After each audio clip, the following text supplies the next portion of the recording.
Strasbourg, on the shore of the Rhine River, sits right across from Germany. It's a thriving city that has benefited from an exceptional geographic location throughout its history. Its architectural heritage reflects the city's power and domination, but also how coveted Strasbourg has been throughout its long existence.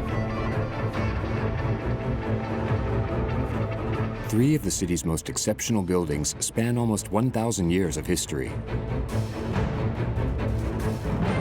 Today, these monuments are living testimony of the builders' exceptional abilities to leave a lasting mark on their city.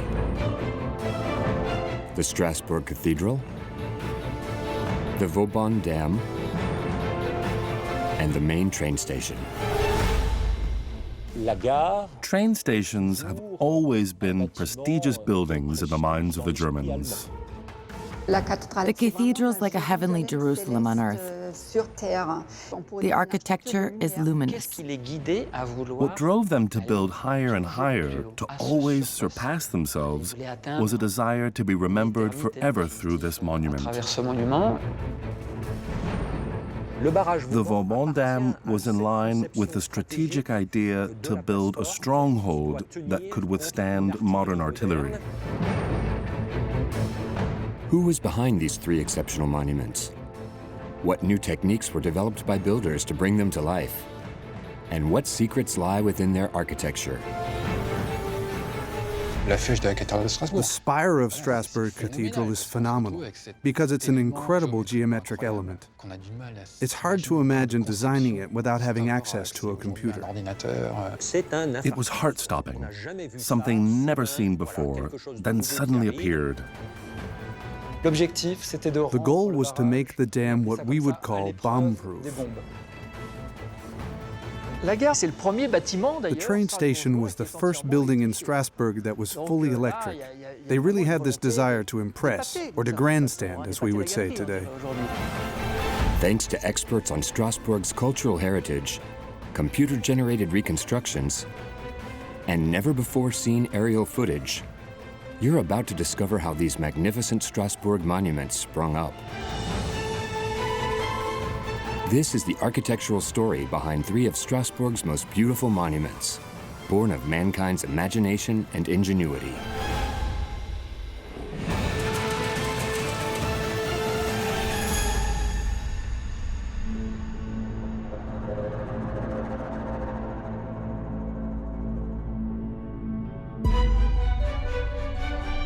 Its silhouette is recognizable from afar, like a lighthouse that captures one's gaze and which all locals can identify at a glance. The Strasbourg Cathedral is grandiose and seems to defy gravity, despite its absolutely colossal dimensions.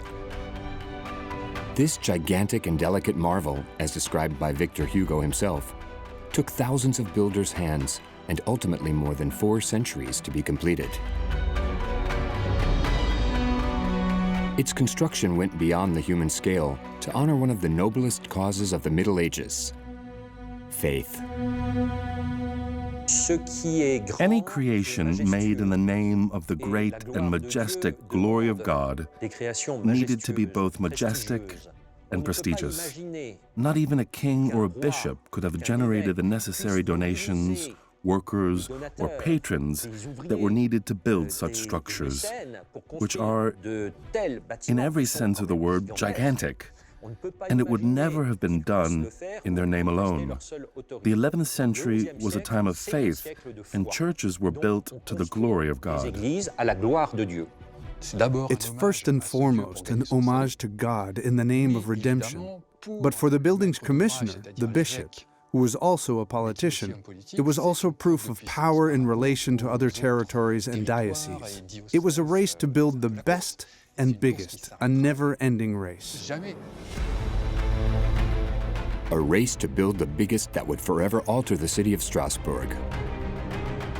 The man behind the idea of building this exceptional cathedral was the 42nd bishop of the city.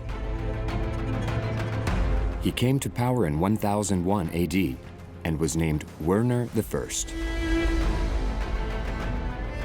He was a little like a prince within the church. This was a man who brought his own level of prestige into the building's construction, and thus it came to symbolize his own power, but also that of the church, the city of Strasbourg, as well as the local bourgeoisie.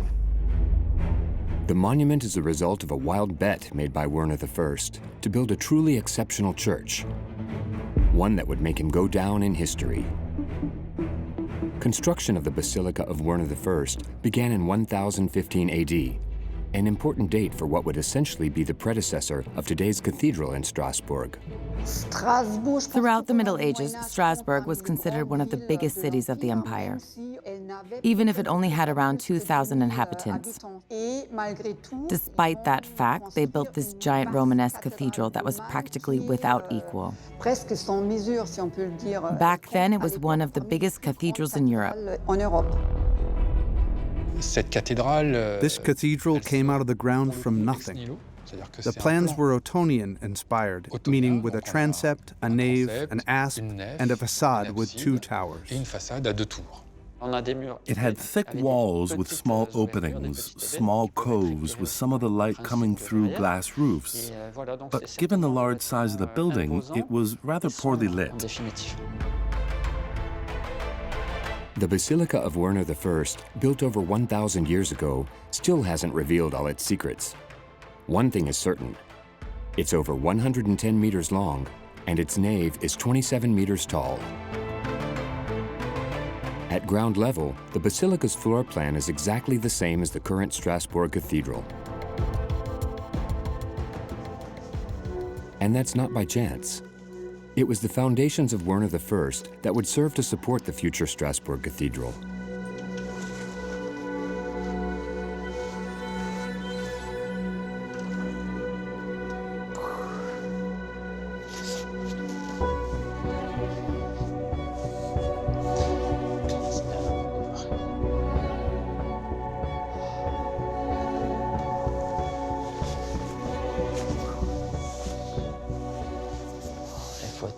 It's a bit dark.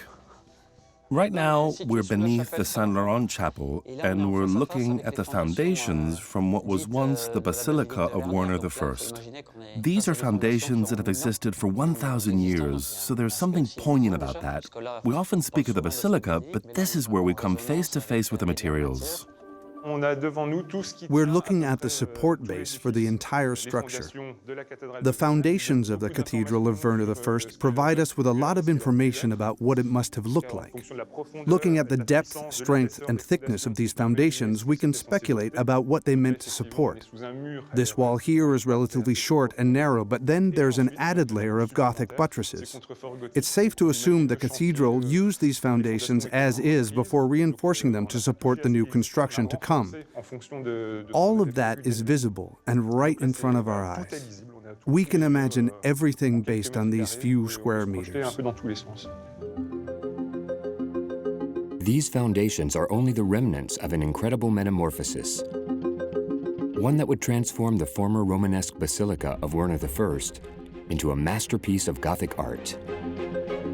The previous building disappeared little by little over a century of construction, slowly giving way to the Strasbourg Cathedral we know today. The advent of Gothic art in Strasbourg can be seen in the southern part of the transept.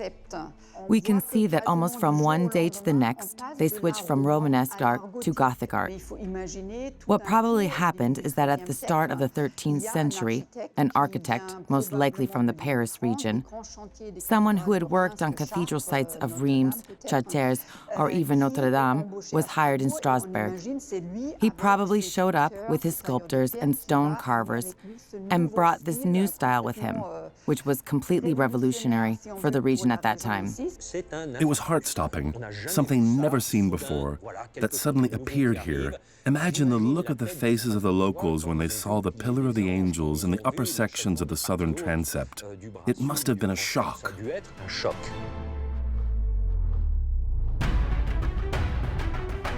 The Gothic technological revolution was underway, and it transformed the construction of the Strasbourg Cathedral into a true architectural feat.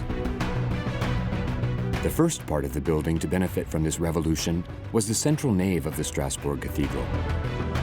The nave's exceptional volume and spectacular slenderness are defining characteristics of Gothic architecture. What we can tell about the nave is that it has a stone skeleton and large windows that let in a lot of light. The art and the aesthetics of the nave are jubilant. There's so much light and actually very few mineral elements because almost everywhere you look, there are windows. And all of this light coming in, so that's the biggest difference.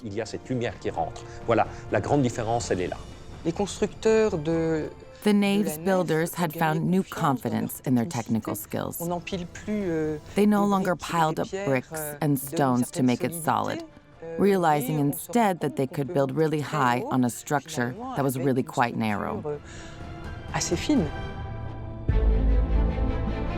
This nave is a perfect example of one of Gothic architecture's most innovative technical principles: the vertical distribution of the forces on the cathedral's main structure. The first element that made this possible is called an ogival arch. It directs the pressure from the top of the nave through the frame and roof towards load-bearing pillars on either side of the nave. An ogival arch has a series of ribbed vaults that redirect the arch's weight and pressure vertically, which allows the structure to have much slimmer support pillars and smaller supporting buttresses on the outside of the building. These are the exterior buttresses. They're all part of another structural element characteristic of Gothic architecture: the flying buttress. It's a sort of stone beam that rests against the wall, like a ladder. A flying buttress redirects some of the vertical pressure from the ogival arch towards the outside of the cathedral and into the ground. They wanted the nave to have the thinnest and tallest load-bearing pillars possible, and the slimmest flying buttresses possible. That meant the load-bearing structure was only made out of pillars, flying buttresses, arcatures, and ribbed vaults. That completely opened up the space between the pillars and made room for enormous stained glass windows, each more magnificent than the last, because they didn't have to support the structure's weight. Thanks to these revolutionary Gothic technical advances, the walls of the cathedral's nave seem to vanish within its massive volume. The 63-meter-long and 32-meter-wide space is filled with colossal windows.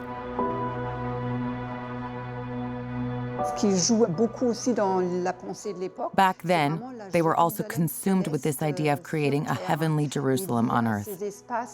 And they brought that to life in these luminous spaces that were filled with windows that told the story of the Bible. We can see many scenes, saints, and people from the Old Testament and the New Testament. It's a beautiful example of what I would call luminous architecture. The nave was built in record time. Only 40 years were needed to complete this massive structure. But the cathedral's builders still had a massive challenge ahead of them. One of the most complex elements of this exceptional construction site was the monumental western facade.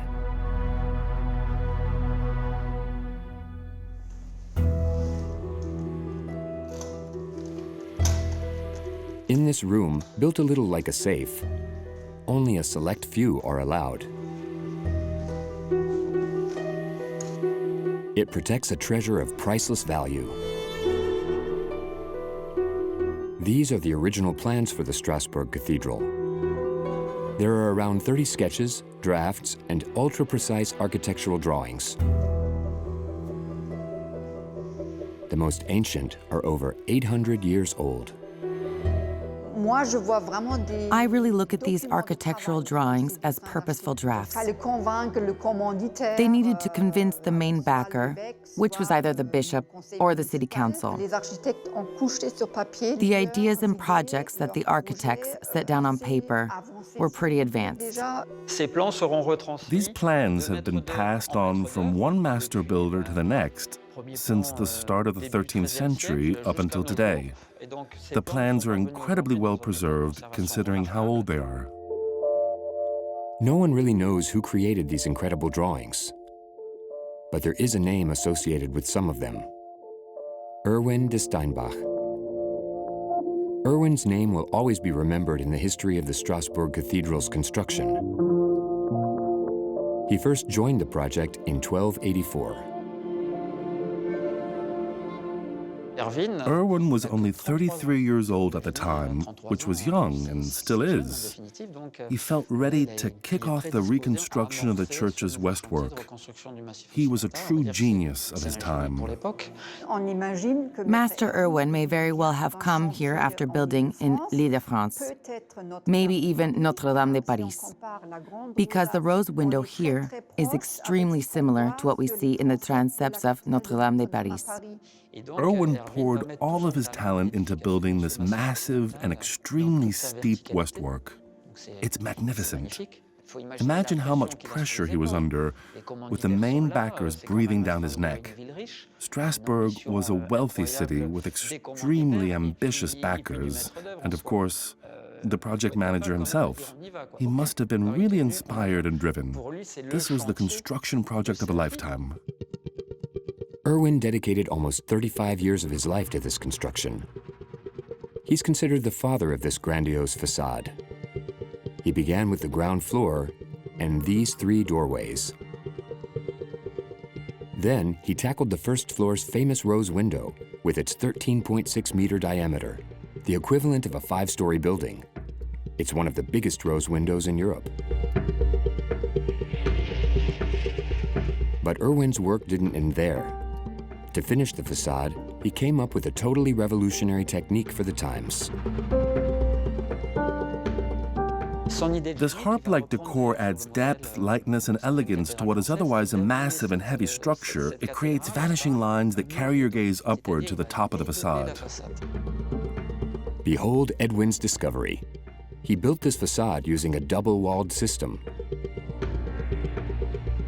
The first wall is load-bearing, notably thanks to its huge buttresses. This strong wall supports the rest of the structure. The load-bearing wall is attached to a second, much lighter wall. Its columns are so thin that they're often compared to the strings of a harp. The monumental sandstone structure is over 60 meters tall. The load-bearing wall is completely hidden behind a daintily chiseled wall of stone lacework, which resembles a harp's strings. It completely covers the load-bearing wall with an incredible and intricate veil of mullions, arcatures, and gobelets. Then there are these metal bars that connect the stone arches to the load-bearing wall. From inside the facade, you can see this forest of metal rods, barely visible from the outside, holding the pieces together. Such was the builder's secret. This space of just a few dozen centimeters that separates the load-bearing wall and the decorative stone. Between them is a maze of corridors that run along the cathedral's facade, creating an extraordinary relief effect. It gives the monument this transparency, and that transparency, as seen from the church's square, is stunning to behold. The ingenuity of what they invented here in Strasbourg, which was never reproduced elsewhere, was the vertical impact of those elements. In the afternoons, when the sun hits the facade, there's this incredible play of light and shadows that seems to change with each passing second. It creates this intense impression of depth while still feeling lightweight. It gives the monument this transparency, and that transparency, as seen from the church's square, is stunning to behold. The facade and its two flanking towers were finished in 1371. It took a full century to build this finely sculpted monumental section. It would take another 5 decades to complete the facade's bell tower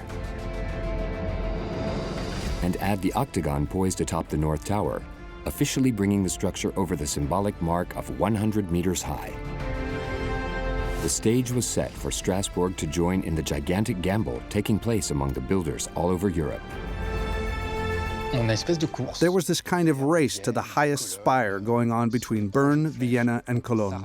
They competed to have the era's greatest architectural stars on site to build these exceptional structures. They often worked on multiple construction sites simultaneously in roaming fashion, the end goal always being to build higher than anyone. To reach the summits and achieve the highest record in this race to the top, builders devised an element that remains considered to this day an architectural marvel with no equal. In just 30-some years, the steeple's spire came into existence. Its design is simply extraordinary, like a finger that points up to heaven. It's 142 meters and 11 centimeters tall, to be exact. That's precisely double the city's altitude, which meant that from the moment it was built, the Strasbourg Cathedral became the tallest Christian edifice in existence and remained so until the 19th century. The pyramids of Egypt are only 50 centimeters taller than the Strasbourg Cathedral spire. That's simply phenomenal considering it was just a small town. But how did they build a record-breaking spire that was also such a stunning and unique work of art? The man behind the concept was a genius architect and engineer. His name was Jean Hultz. He designed a truly unique spire that was completely hollow. And to top it off, he designed 8 incredibly steep, interlocking staircases that ran along the edges of the spire and leaned against one another without any central support. It's like a stone tiara built using 8 trusses, meaning 8 beams that form a sort of teepee or pyramid on an octagonal base. These trusses were the decorative flourish on top of the load-bearing structure. The 8 staircases decoratively curl around the structure's edges and also allow direct access to the summit of the cathedral, which tops out at 140 meters. It ended up being this incredibly beautiful geometric element, which is hard to imagine designing without having access to a computer. They must have built incredible 3D models at the time that have since disappeared. There's no way they could have built something that geometrically perfect and complicated using only drawings. It turns in on itself as it runs up the edges. Building something like that, where everything ends up exactly where it's supposed to, is extremely complicated. It was an unparalleled architectural marvel that now needed to be repeated on the southern tower, as every project manager over the years had planned for the facade to be symmetrical.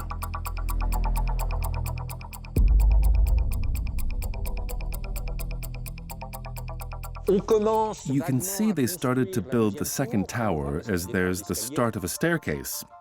But that's all there is. Why is that? Perhaps they started running out of resources, or perhaps they were simply exhausted.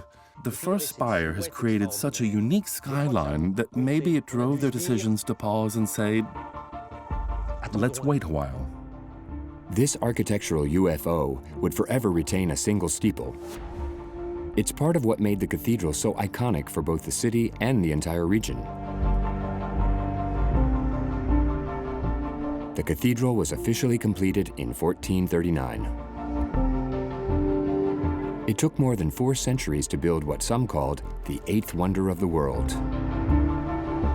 Mankind had never built anything this high. The Strasbourg spire is like a lighthouse for the Alsace region. It can be seen from far away, I'd say from up to 50 kilometers away. It single-handedly represents the genius of the men who built it. The bourgeoisie loved it too, because a monument that could be seen from so far away generated a lot of attention. When you arrive from the east, the west, or the south, what do you see first? You see this transparent spire. It's dreamlike and indescribable. I think that's what makes the spire simply eternal. Strasbourg had reached the peak of its influence. All eyes were turned to this unusual city, which had begun to generate a lot of envy, notably from the kingdom on which the city had always turned its back, the Kingdom of France.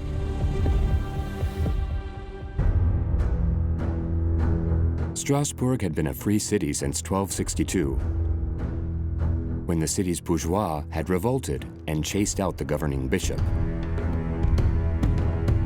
This unique status gave the city near total autonomy. This was the final straw for the King of France. Louis XIV put his foot down and decided to end this 4-century-long situation.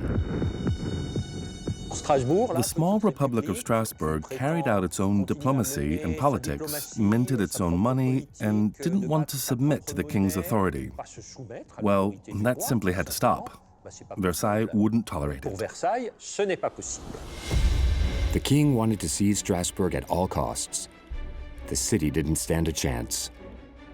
In the fall of 1681, he launched one of the most spectacular operations of his reign and surrounded the entire city with his massive army. Around 30,000 soldiers forced Strasbourg to surrender to the Kingdom of France in only 2 short days. There were just as many French soldiers surrounding the city as there were inhabitants in Strasbourg. There was clearly no way out, especially since the French had threatened to raze the city. It was better to give in to the King of France and negotiate the conditions of their surrender than to take the risk of being attacked, as the army would have done major damage to the city.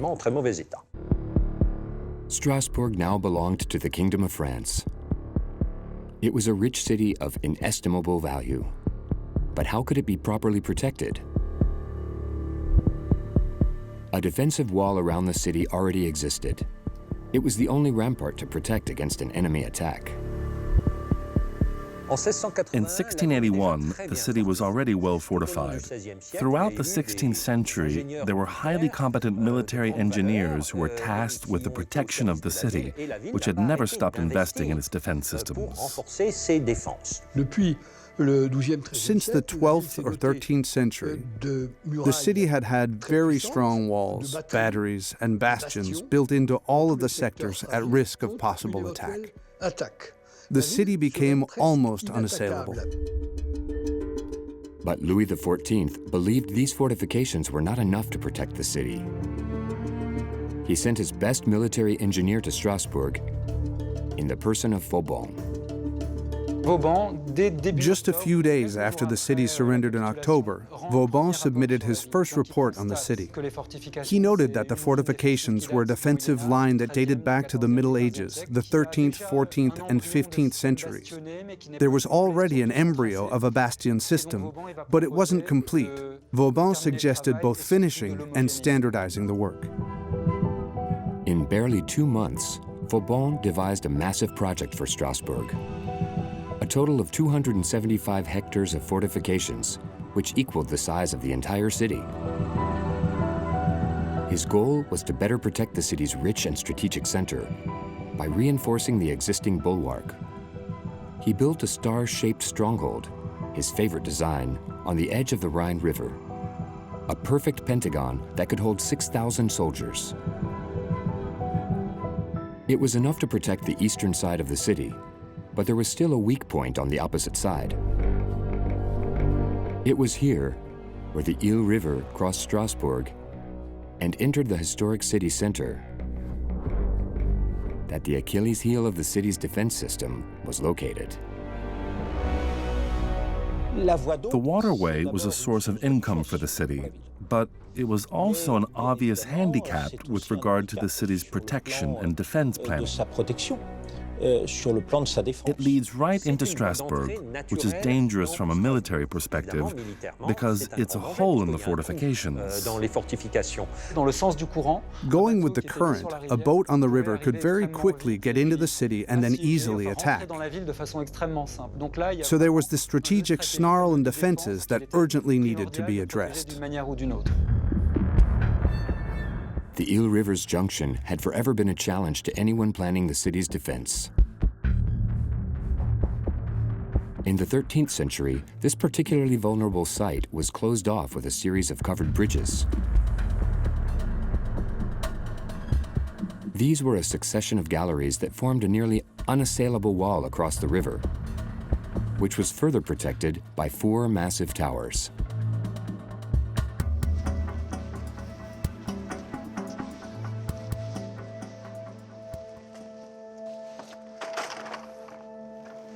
On either side of the Ile River, and where the 2 islets tapered off, they built 4 towers on what was relatively sandy and unstable land. It was a technical marvel. They built 4 kinds of keeps that came out of the surrounding area and looked over the river. Standing in those structures, they could defend the city from assailants. Thanks to archaeological research carried out on site, it was recently confirmed that these 4 towers were built in 1228. They're still standing almost 800 years later. On this floor in the tower, which is close to the top, you can clearly see that on one side the tower is really open, while on the other side it's really closed off. It's open on this side because it looks over the city. It's intramuros. The other side is where the defenses needed to be, because that's the side that was vulnerable to attack. You can also see all those arrow slits behind me. As you see, the arrow slits are set up in a way that the archers could hit all the blind spots. This one allowed them to shoot at an angle. Vauban, who was specialized in ground-level fortifications, thought firing on assailants from the top of the tower was an aberration. Vauban had an expression he applied to a lot of the places he was charged with fortifying.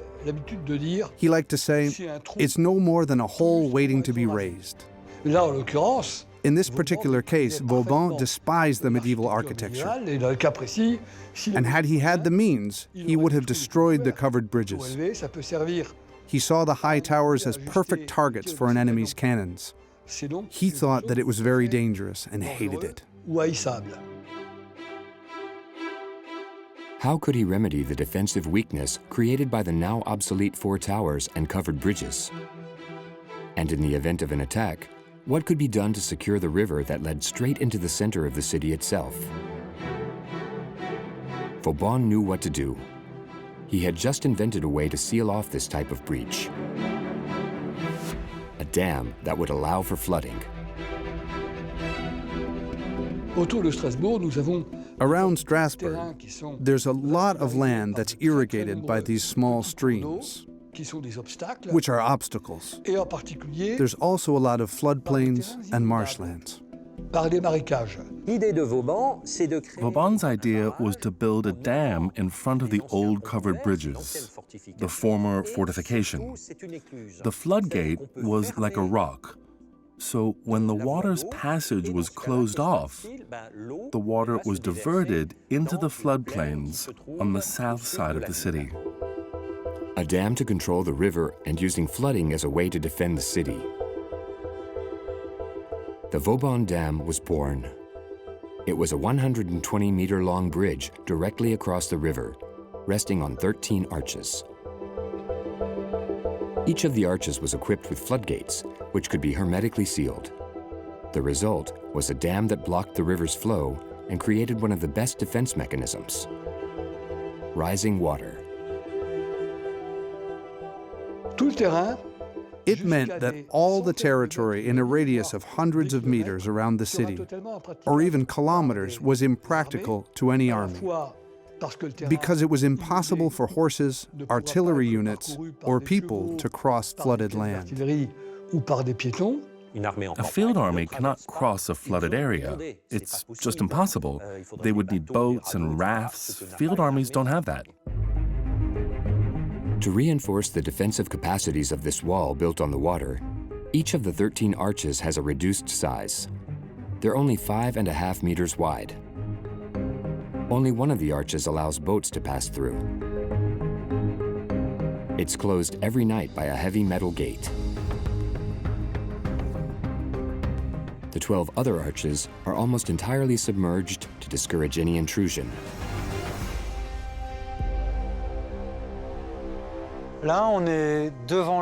We're right in front of the dam. This is what an assailant on the river would be faced with if they attempted to attack the city. The facade is massive, but there are a few very small openings. I'm referring to those just above the arches that were used as arrow slits. Every one of those was a potential firing station for a shooter armed with a rifle or a musket, and many of them could fire on assailants at the same time.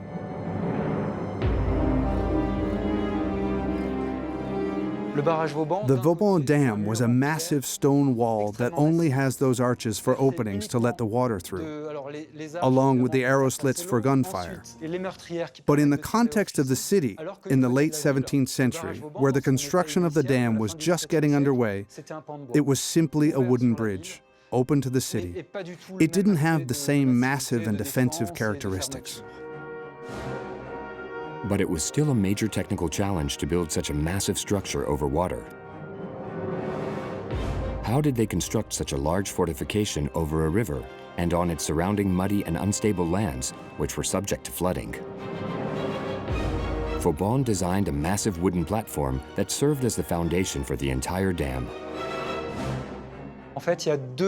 There are actually two layers of strong flooring on top of each other. They were made of wooden beams on the river's bottom, which was then sealed with sandstone. That served as the foundation for the Vauban Dam. The dam itself is 11.6 meters wide, while the platform is 30. They left themselves a lot of extra room both upstream and downstream so they could have the most stable foundation possible for the dam.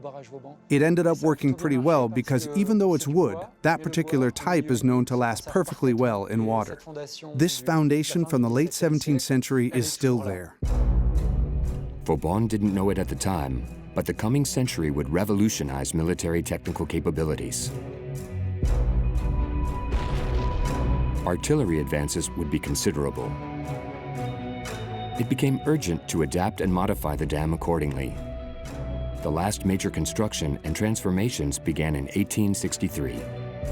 French strategists realized that the Vauban Dam, in its original design, simply wasn't strong enough to withstand the effects of a modern-day artillery attack. So construction was carried out to reinforce the structure.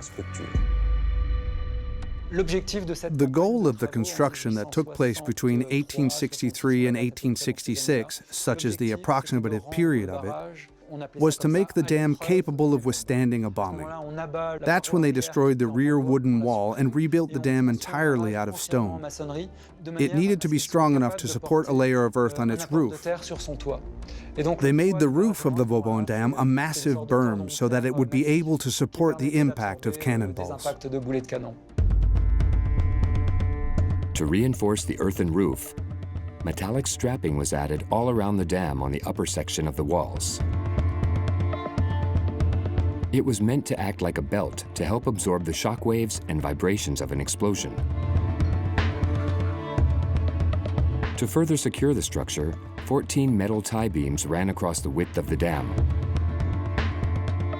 They were designed to keep the structure from collapsing during a bombing. Enclosures are also meant to incite fear and dissuade the enemy from attacking at that location. So we can say that this fortification was effective because for centuries, Strasbourg wasn't attacked from that side. But just how efficient was the Vauban Dam? How would an army marching towards Strasbourg react once the flooding was activated? These questions remained unanswered until the end of the 19th century.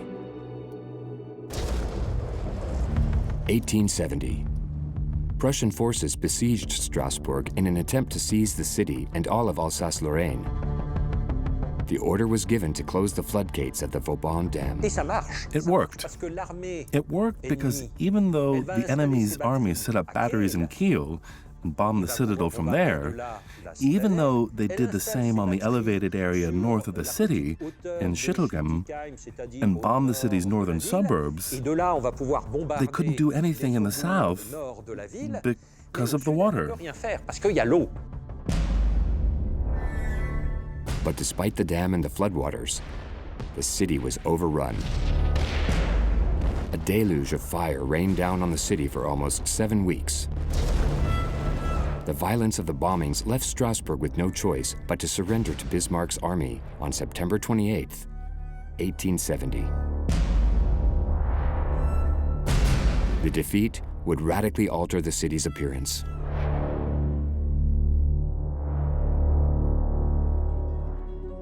It was a done deal. Bismarck's victory made Strasbourg part of the German Empire and turned it into a brand new capital city. Strasbourg became the capital of the Reichsland Elsass-Lothringen, or the imperial territory of Alsace-Lorraine. It had its own institutions, government, and a consultative committee that was formed a bit later. But all of this was done under the official status of a capital city, which was obviously a significant change. A heavy burden, as the needs of the new capital of the Reichsland were enormous. The reconstruction of the city's damaged sections began quickly and was followed by an expansion project for the city, which began in 1870 and really took off in the 1880s. It consisted in developing a brand new city around the old historic city of Strasbourg. It was necessary to build a city that was not only brand new, but also which incorporated the most modern infrastructure and equipment, like electricity, running water, a sewer system, a tramway, and so on.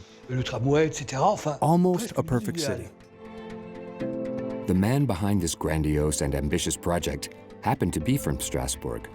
His name was Jean-Geoffroy Conrath. He was the architect behind this brand new city that was entirely built by the Germans. The endeavor allowed Strasbourg to triple in size in just a few years. Today it's known as the district. They conceived and designed a functional city with large arteries. It was the exact opposite of the historic city.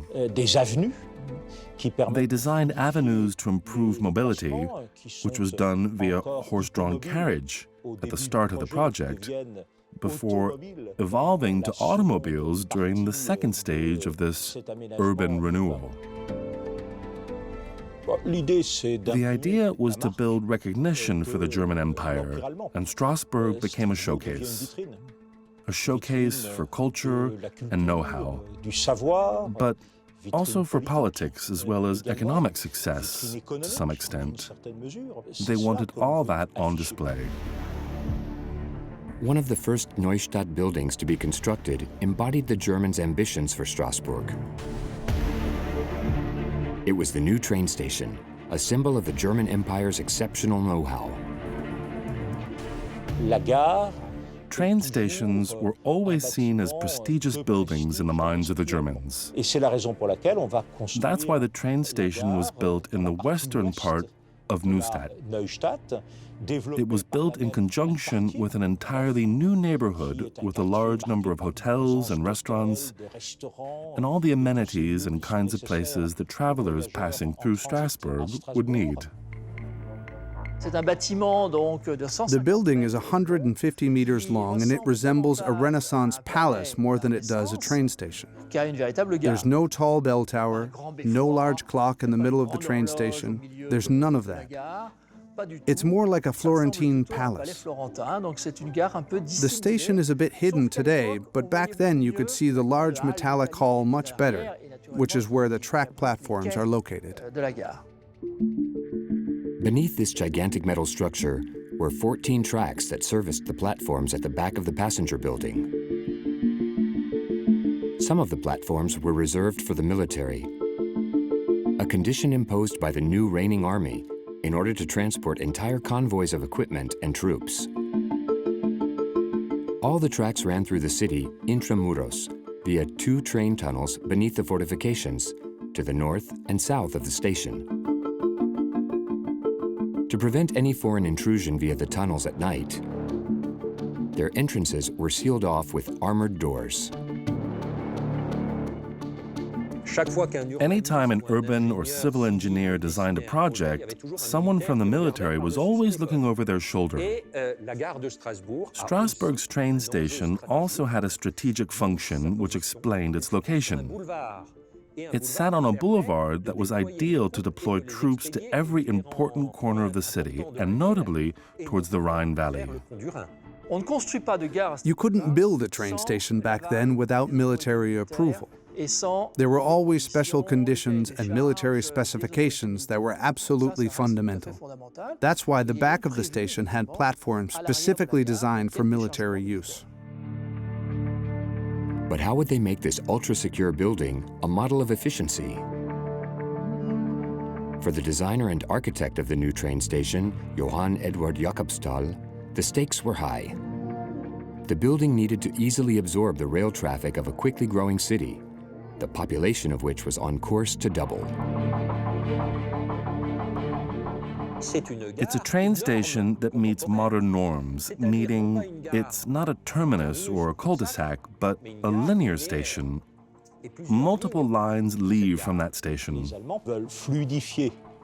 The Germans wanted to improve the flow of traffic. They wanted an inter-urban station, one that was designed for transit, which would enable people to go from Paris to Berlin without having to change trains, without having to waste time changing trains.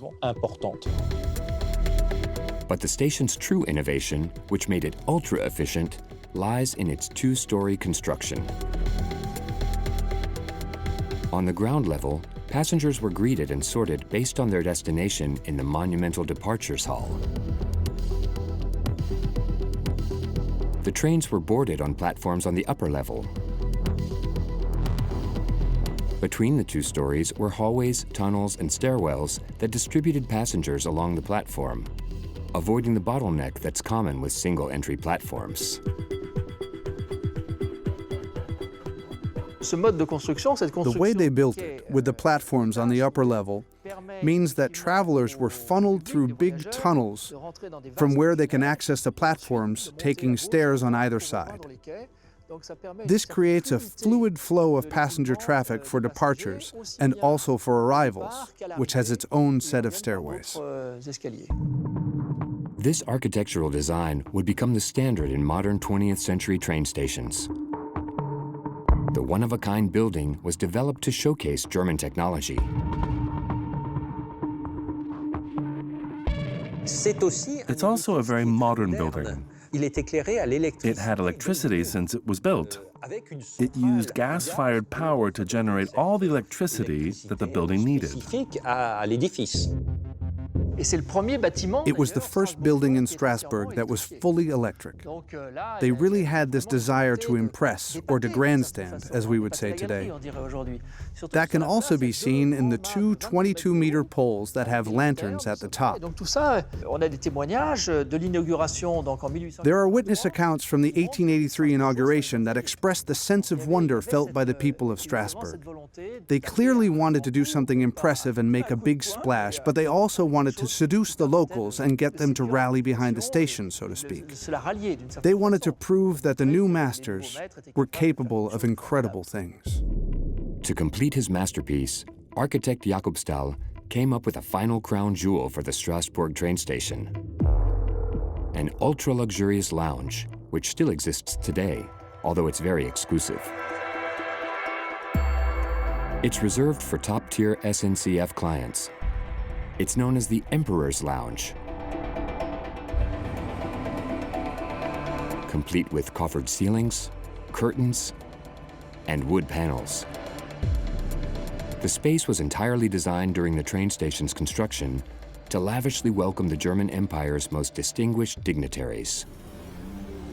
I don't actually know if Emperors William I and William II used it. I'm not sure, because based on what I've read, they've never set foot in there, but I can't tell for certain. In 1901, close to 20 years after the station was completed, rumors about a visit to Strasbourg from Emperor William II began to spread. Jakob Stahl reviewed his plans and hastily added a pavilion along the station's main facade. Inside, an impressive and private staircase offered direct access to the lounge without having to pass through the public areas. The stairwell was lit by 4 gigantic ornate windows. The lush decor reflected the new station's reputation, which had quickly become an architectural icon in the new city. There was the building for passengers and merchandise, for the users, if you will, and just next door to that was the machinery stockroom. There was a water tower with remarkable architecture and also workshops. It was like a small town built around this train station building, a city for everything technical.